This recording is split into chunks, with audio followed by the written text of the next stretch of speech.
Anda kembali di Apa Kabar Indonesia Siang pemirsa. Kami hadirkan informasi lainnya untuk Anda. Diduga akibat semrawutnya kabel optik, seorang mahasiswa di Bekasi, Jawa Barat ini tersangkut kabel optik hingga mengalami luka sayatan di bagian leher. Kasusnya kini dalam penyelidikan kepolisian dan telah memeriksa 2 orang saksi terkait mahasiswa terjerat kabel optik di leher.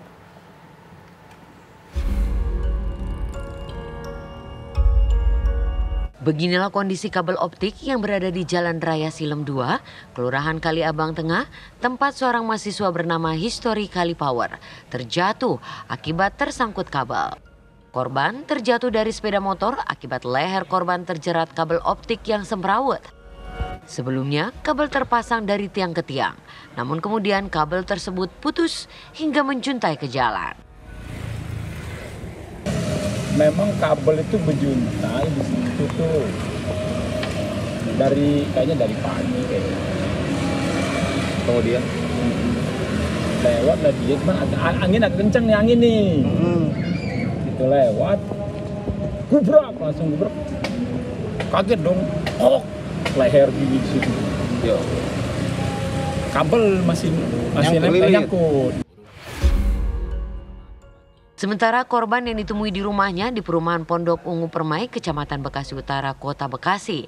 Ia mengalami luka di bagian leher akibat kabel optik milik salah satu provider saat hendak menuju kampusnya. Korban mengaku pada saat kejadian ia mengendarai sepeda motornya dalam keadaan pelan. Dari rumah kan Pondok Ungu Permai menuju gedung Creative Center di dekat Juanda lah. Nah, saya berangkat tuh dari jam 8 lewat, itu kejadiannya di sana tuh kurang jam 9 pas. Saya dengan menggunakan motor dengan kecepatan 10-20 doang. Nah, setelah di jalan pelan-pelan ternyata kabel langsung lewat ke tangki saya, dan tangki saya langsung lilit leher saya. Nah, di situ saya kan pegang tangan kiri saya kan. Setelah mendapatkan laporan, polisi langsung melakukan penyelidikan dengan melakukan olah TKP di lokasi kejadian. Polisi telah memeriksa 2 orang saksi dan masih menyelidiki pemilik kabel optik yang menjuntai ke jalan tersebut. Melakukan kegiatan di kampusnya, tiba-tiba pada saat melakukan perjalanan, lehernya terkena kabel, kabel yang menjerat leher tersebut. Polisi langsung bertindak cepat, mengolah TKP, dan mencari saksi-saksi serta bukti-bukti dan merapikan untuk kabel yang berantakan tersebut untuk tidak melukai pengguna kendaraan yang lain. Nah, untuk sebenarnya kita sudah melakukan pemeriksaan 2 saksi. Dari Bekasi, Jawa Barat, Kurnia Dwi Hapsari, TV One mengabarkan.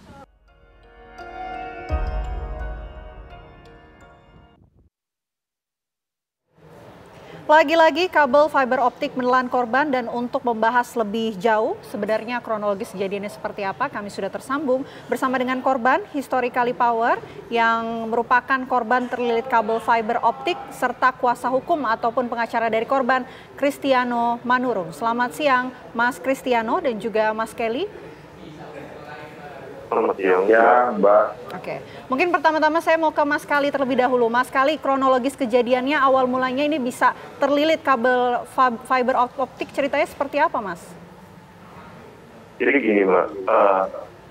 Pada saat saya mau pergikan di Pondok Ungu Permai menuju kampus, itu saya ada acara mahasiswa lah.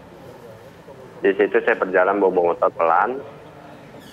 Pas di TKP di perempatan itu sebelumnya saya sudah melihat ada kabel itu terayun-ayun, dan pada saat itu saya tetap menjalan karena kan itu jalan ke 2 arah kan, dan saya bawa kendaraan pelan. Nah, setelah saya melewati kabel itu ternyata ada angin itu langsung mengarah leher saya dan melilit leher saya juga. Nah, setelah itu akhirnya saya menjatuhkan motor dan saya bertahan kiri saya untuk menahan. Oke, Mas Kelly, sebelumnya artinya sudah sering melewati jalan ini. Bagaimana kondisi jalan sebelumnya? Apakah memang banyak teruntai kabel-kabel yang mungkin tidak terpasang begitu? Kalau di daerah situ yang saya lihat ya, emang situ banyak kabel-kabel yang sudah kendor dan berantakan juga. Waktu Mas Kali Seperti itu. melewati jalan tersebut sebelumnya, di hari-hari sebelumnya, ini kondisinya juga sudah separah pada saat kejadian atau seperti apa Mas ceritanya? Saya tidak melihat sih, karena kan saya hanya fokus jalan biasa aja.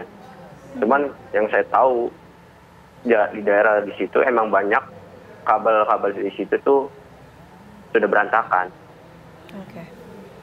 Mas Kelly, waktu kejadian ini Mas Kelly berjalan dengan kecepatan berapa Mas? Sehingga mungkin tadi Mas Kelly sempat mengatakan sempat memegang talinya ya. Kalau kecepatan tinggi rasanya Ya, tidak betul. mungkin. Saya menggunakan kecepatan dari 10 sampai 20 dan itu kan motor masih bernyala ya. Saya tekan kiri pegang sementara untuk nahan. Nah, pada saat itu akhirnya saya menjatuhkan motor juga dong. Menjatuhkan motor. Dan saya pengen megang yang buat tangan kanan saya itu megang, ternyata saya ketarik ke belakang. Dan saya langsung tangan kiri saya bernahan. Ternyata kena juga memar di bagian tangan kiri. Oke. Selain Mas Kelly, ada juga nggak warga sekitar mungkin yang menjadi korban seperti apa yang dialami oleh Mas Kelly? Tidak ada sih. Tidak ada. Mas Kelly ini Karena kami... warga langsung potong kabelnya. Oke. Mas Kelly, kita melihat luka sayatan yang berada di leher Mas Kelly ini, apa yang dilakukan oleh dokter? Tindakan apa yang dilakukan paling- dengan leher Mas Kelly ini? Pembersihan dengan alkohol terus sama mengasih salak. Oke. Ada jahitan kah? Tidak ada. Oke. Di bagian leher ini kan cukup fatal ya Mas ya. Apakah pihak dokter juga sempat menyampaikan bahwa kondisi dari leher Mas Kelly setelah terlilit kabel fiber optik ini sebetulnya seperti apa yang disampaikan pihak dokter? Paling dokter yang klinik itu kan dia lebih hanya membersihkan saja. Membersihkan bekas luka dan kasih salak. Seperti itu sih. Oke, kita menuju ke Mas Belum check up Kristiano. juga. Oke, kuasa hukum dari korban Mas Kristiano. Langkah yang saat ini sudah ditempuh ini pelaporan ke Polres Metro Bekasi. Lantas, bagaimana kelanjutannya dari pihak kepolisian? Sudah adakah informasi? Ya, kalau untuk laporan di hari yang sama kita sudah melaporkan kasus ini ya. Walaupun saat laporan pertama itu sebelum saya dampingi sempat ada penolakan dari pihak Polres Metro Bekasi Kota.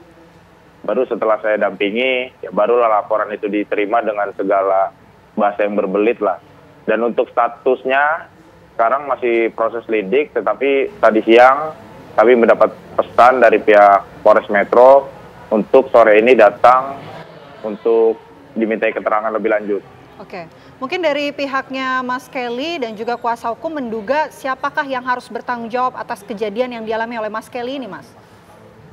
Ya, jadi memang disinyalir bahwa pemilik kabel tersebut ialah milik perusahaan Telkom.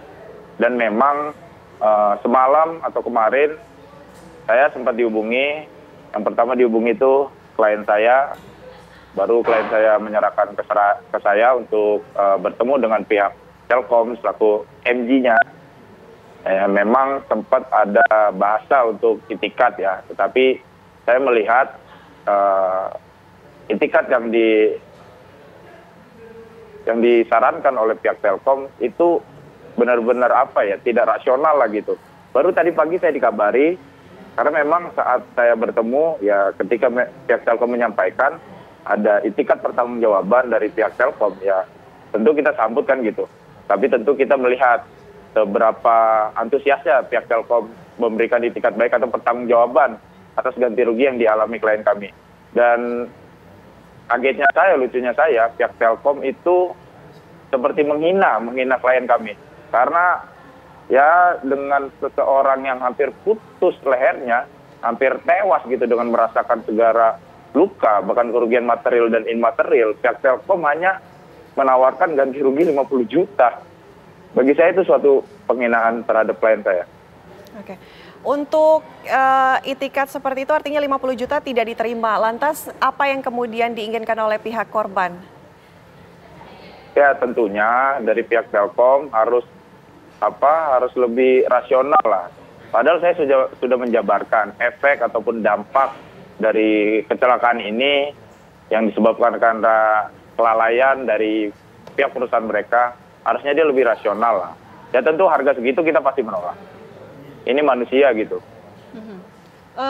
Tadi sebelumnya dikatakan bahwa sudah diproses oleh pihak kepolisian, dan apakah waktu dekat akan ada tindakan yang akan diproses oleh pihak kepolisian berkaitan dengan kasus yang dilaporkan Polres ini? Metro untuk sore ini datang. Tentu kami masih menunggu informasi dari pihak Polres ya, karena memang sore ini kami akan datang kembali ke kantor Polres untuk dimintai keterangan, dan mungkin juga kami akan menanyakan tentang tindak lanjut kasus ini. Baik, terima kasih Mas Kelly, semoga lekas pulih kembali normal sedia kala. Mas Kristiano juga terima kasih sudah bergabung di Apa Kabar Indonesia Siang. Selamat siang.